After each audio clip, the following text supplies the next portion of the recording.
Hey guys, FilthyRobot here, back with the Arumba, continuing our tutorial series. And I'm watching Arumba micromanage versus like 25 armies. It's really enjoyable.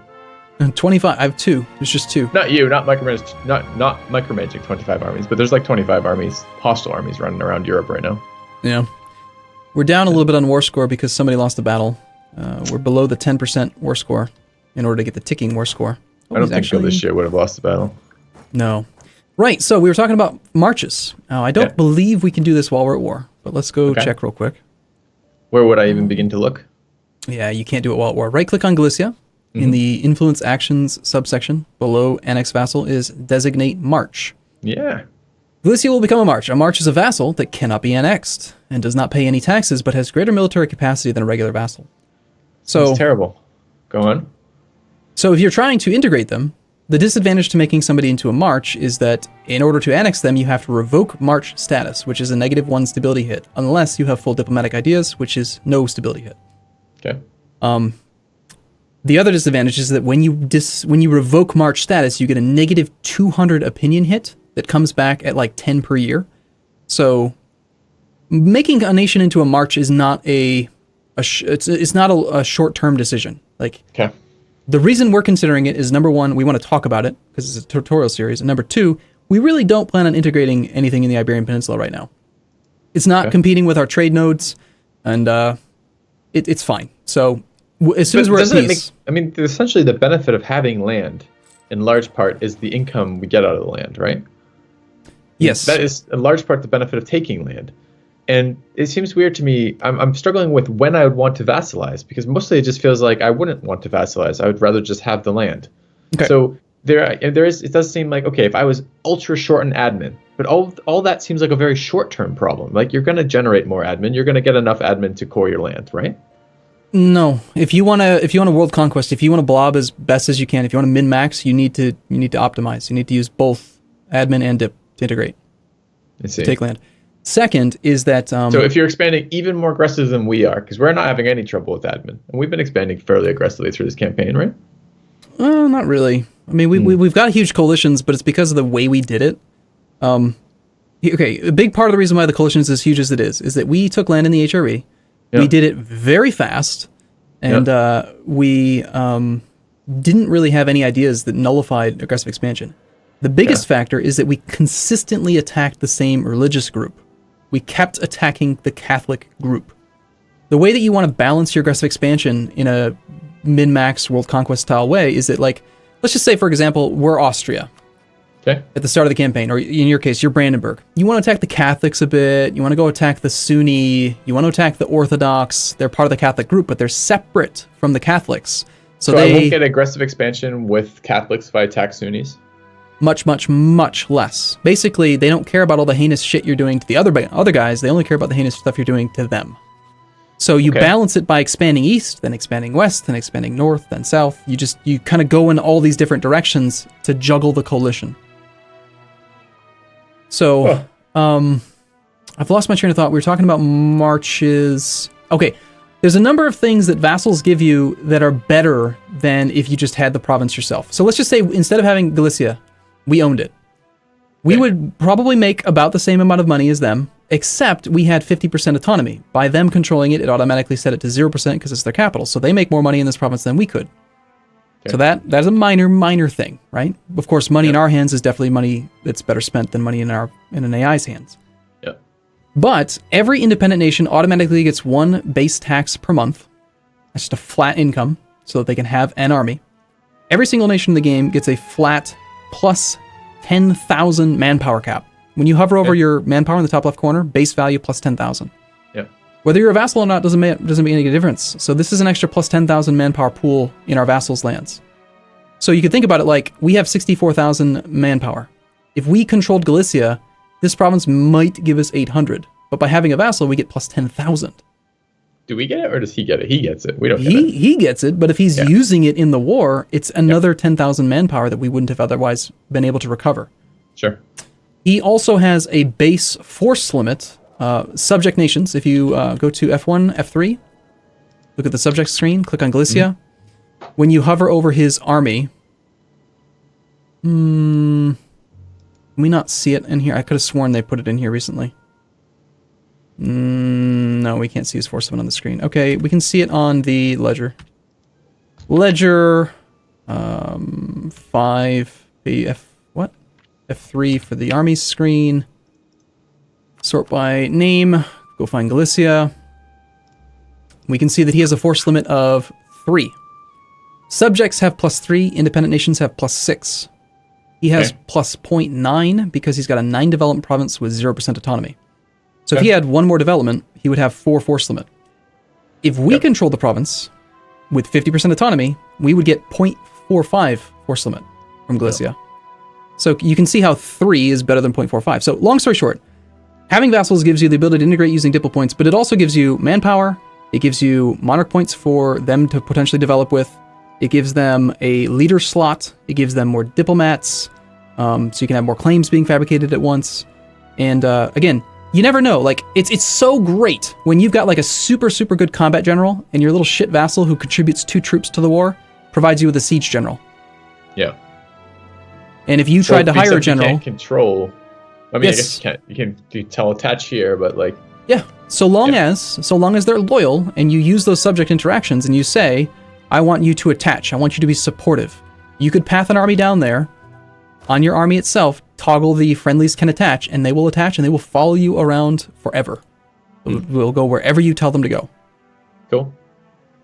So they can be really good. So yeah. Anyway, that was a long little topic, long side topic. No, that's good. This is good.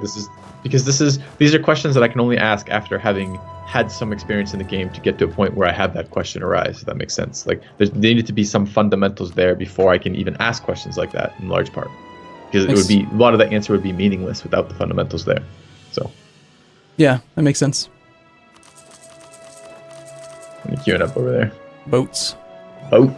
Light ships. We got more heavies now. It's good. That I can sink in the next Spanish War. Mm-hmm. It's like France has got to turn into a non-ally soon. Look at how weak he is. He can't even fight off the Palatinate. Yeah, that's what I was saying about potentially. I mean, we did it with Galicia for the goal of just doing this immediately. But I think if we were like to worry about like world conquest here, I think going in through Brittany and then taking out France would have been reasonable.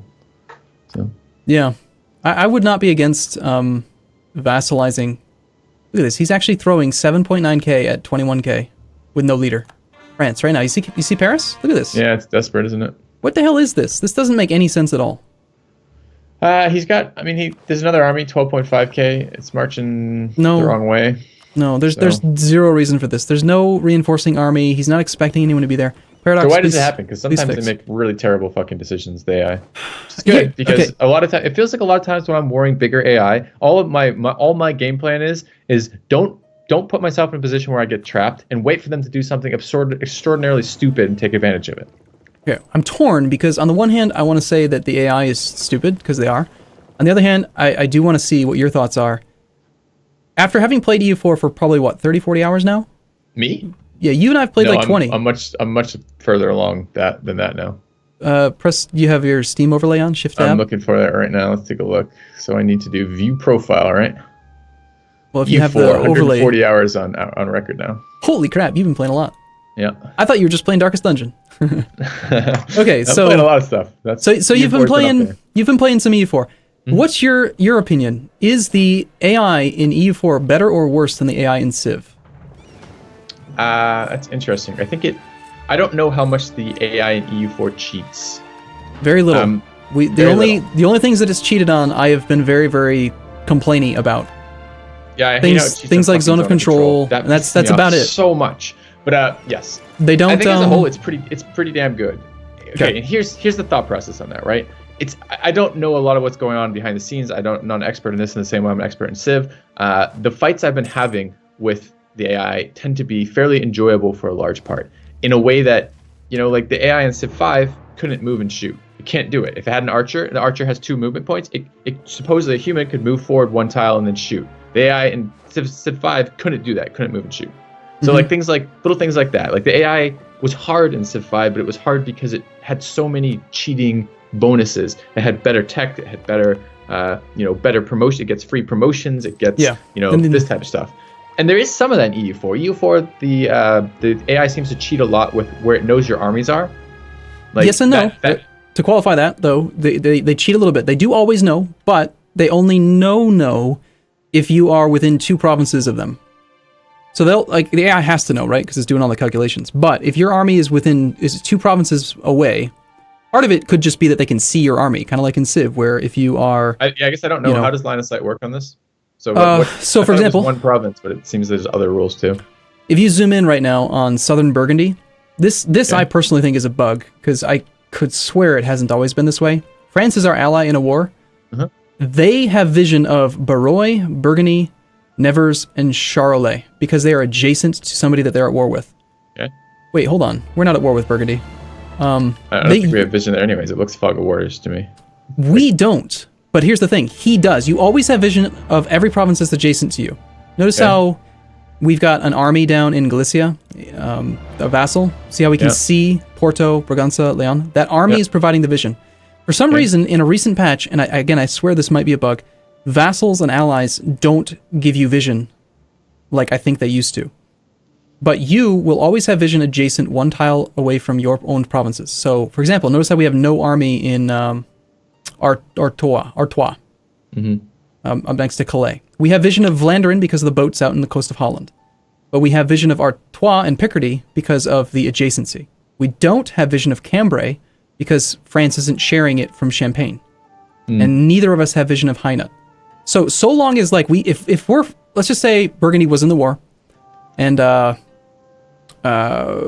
we are Burgundy. If we hid our army in Hainaut, France can't see it. Okay. He will ignore that it's there. He doesn't know that it's there. Except he doesn't, right? Because 2 tiles out, so he could be in Champagne and still not hypothetically supposedly have sight on Hainaut or whatever you're calling it. Right. And, so he would know it was there. He would know it's there because he has to, but he will pretend like he doesn't, and he will go and siege stuff down and just not know that the army is there. He doesn't actually cheat and just like hunt your army down. They've done that at some point in the past, but they don't actually know. Are you sure? Because again, with that, I was telling you about that Brandenburg with the Ottomans like running across the continent. They were specifically hunting my armies down, and they chased them across the entirety of Europe. Most likely because you were at war with the emperor in the war who gave military access to everyone, and because he had military access... Sight, right? Should know where my armies are. So long as the people involved in the war are like sharing vision with the Ottomans, if he can see your army, he will hunt it ruthlessly, especially if he has military access. But I'm going to stand by my statement that the AI does not cheat on this topic. Okay, that's interesting. So again, for me, the biggest mistakes I see them doing, and I don't know how they do in terms of managing their economies. Like I am watching various empires collapse at some point. So that doesn't seem like particularly super strong to me. But for wars, I wait until the AI makes stupid splitting of their units. I see them run around and take attrition damage nonstop. I see them like they don't seem to group their units appropriately sometimes versus me. So if I have a stack of X size, go on. Sorry, that just reminded me why we got on this topic. Why did the French move from Champagne to Paris? I just want to, without hopefully derailing you, most likely, here's my 2,500 hours of experience, assumptions and explanation here. I know that from talking to Wiz, who used to be the project lead for EU4, he was originally the AI guy for EU4, and then he became the project lead, now he's working on Stellaris, okay? I know from talking to him at Paradox events that the way that the AI works is that they are each assigned a certain number of, like, heads or brains, basically. Each AI nation, depending on their size and relative strength in the world, is given a certain number of heads, or threads, you could call them, to decide what to do with their armies. These are the death stacks that you see walking around. You see the army in Paris right now? Yeah. That is the head of the Palatinate army. Yeah. He is control of that army. That is the only army that he's going to pay any attention to. If he trains more troops, they do not have brains. They are idiots. They're complete dummies. And what they will do is they'll be trained and then told to go meet up with the head. They'll just march to Paris, march to the 20 stack. In certain circumstances, you'll see them like go into a mode where they will spread out on like 4 provinces near each other if you are nowhere near and they're trying to like carpet siege you. Yeah. But then that's still one head that's doing that. It'll reconvene as soon as it sees you. So I think what happened is that the French head was elsewhere, and because he's weak, you notice there's 2 armies right now over in Austria. There's a French army with a 2-star general Yeah. There's another army that is built horribly with more cannons than infantry, which is always stupid because that means one cannon will always end up in the front row, which is just stupid. That's a perfect example of AI not building well. He either has just one head or two. I'm thinking based on the way he's moving that he has no leader in charge of that other army, that he only has one. So his head was over there. He saw that his capital's being sieged and he's got an 8-stack there, and the brainless army is just given like the general command, defend the capital. And it just suicides into it with no leader because it's not really being controlled. If they gave every single army, every 1-stack a head, the game would be too slow. It couldn't handle it. And that's why they run that way. Yeah. Okay, back to you now saying something, and then I get to derail you again, probably. So maybe it is that. I mean, a lot of times, so you're saying each different death stack is basically, each different doom stack is a different head you're suggesting? Yes. So with slightly different goals and slightly different every nation gets moment assessments. Yeah, every nation gets at least one. So you'll notice, say near Denmark, we've got Mainz, Utrecht, and Pomerania. Those are all their individual armies. Okay. That is where their head is, if you want to call it that. All right. I mean, so it just feels like, I can beat vastly superior numbers of enemies by just waiting for them to split up and make mistakes and pick them off piecemeal. So that's some of it. I've also seen now my allies seem to play like absolute garbage, or rather their priorities are so different than my priorities. I had a big alliance war in Central Europe where I pulled in 2 allies for a war, and my allies outnumbered my opponent's troops, and I had a kind of small army that I couldn't easily reinforce, basically, because I was very low on manpower. And my allies went and sieged all the objectives and ignored the enemy coming in and sieging my capital fort that they easily could have lifted the siege off of at any point to save it, and let me get like totally occupied. So I was racking up absurd amounts of war exhaustion in a war that we won, in a war that we easily won if they had just pulled their head out of their asses long enough to be reasonable where they're positioning their units. And like, maybe that's me not being able to I can set priorities, right? But how do I set a defensive priority? How do I tell my allies, all right, stop doing dumb shit over there and come be useful? What I would do is I would try to commandeer the armies. I would try to give them a head, my own head. And the way you would do that is you walk over and attach. You create like a 2-stack, a very small army, not so small that it can just get stack wiped as you're trying to move it around, but like a 2 or 3 stack, something that's something, right? Set it as an army that can be attached to, put a leader in charge, and then march it over to their army. And the reason why you want it to be a tiny army and not your big, huge army is that the AI is kind of averse to attrition. And if you put like a 30 stack next to their 20 stack, they're not going to attach it because that would cause attrition. But if you put a 3 stack next to it and you say attach to me and they like you, they will attach to you and they'll just let you control the army. Yeah. So that's probably what I should have done. But like they were not good about deciding on what actually mattered based on the timing of the war. So wait, you're saying the AI didn't relieve the siege on your capital, kind of like what's happening to Paris in France right now? So you're saying they played like a player? What? No, not. Well, I mean, in a sense, I guess you could argue that. You could say that they didn't actually want me to succeed, and therefore they're trying to let as much damage happen in my land, which would be very clever, but I don't buy it. Yeah, no, it's not that clever, but I'm just making fun of the fact that we're doing the exact same thing. Yeah. But I do intend to actually go attack that Palatinate army since he's the war leader. As soon as one of these sieges finishes, we're going to go and try to take that army on. Too bad, because like Paris is going to fall probably next month, the month after. Oh well. It'd be nice to get it before Paris fell. Well, it's just annoying to re-siege forts all the time. Worst case scenario, France separate pieces, and then all the occupations end, and we get a bunch of war score. Yeah. Because they won't be part of the war anymore. Yeah. Okay, there's one. This is not a siege leader. Got the full bonus here. Also, I have a new personal pet peeve in EU4, which is that when you don't have an army selected, anytime you right-click on a nation, you get the diplomacy screen. Right? That's awesome, though. Which is amazing. But when you have an army selected and you right-click on a nation, no matter where it is in the world, your army starts moving there and cancels your initial movement and doesn't bring you the fucking diplo screen. Yeah, you get used to pressing the escape key quite often. I always, it's like a habit, a nervous tick even. I press escape all the time and then right-click on nations. Yeah. One thing I also do to guarantee it is if you want, so you're trying to bring up diplomacy quickly, okay? Yeah. Instead of right-clicking on a nation, left-click on a province in their nation, then right-click. Select a province, then right-click. It'll always guarantee it. So it's just a quick left-right. Yeah. Okay, I'm intentionally going to not siege anything else to force myself to go and take care of this for this guy. We're gonna go clean up some of these armies soon. Okay. So yeah, we have a disaster brewing. I briefly looked at some of the estate interactions, stole some money from the clergy, or no, the burghers, because they had a bunch of money. We wanted it. I had just previously, probably right before you did that, I had gone and given them New World stuff again, so we get the colony stuff going, so we can get to that. So that's why their influence is high. It's no big deal though. It's going to take 100 months to trigger. Yeah. Admin points were great on, so we probably don't want to demand stuff from the clergy. Clergy's influence is a bit low. We'd like to get them above 60 for the extra 5% national tax modifier. Okay. Probably wouldn't mind. We could just do established New World missions. Native assimilation is still a little bit more. It's a little bit more goods produced. I'd probably value the theologian more, but I don't really want to hire him right now. But yeah, let's take that guy, get some more stuff, and finally the nobility. We could demand military points from. We gain less aggressive expansion with allies, or is it your allies don't care about your aggressive expansion? They gain less. There's a reduction in the aggressive expansion they incur, but they will still gain some. It's a significant.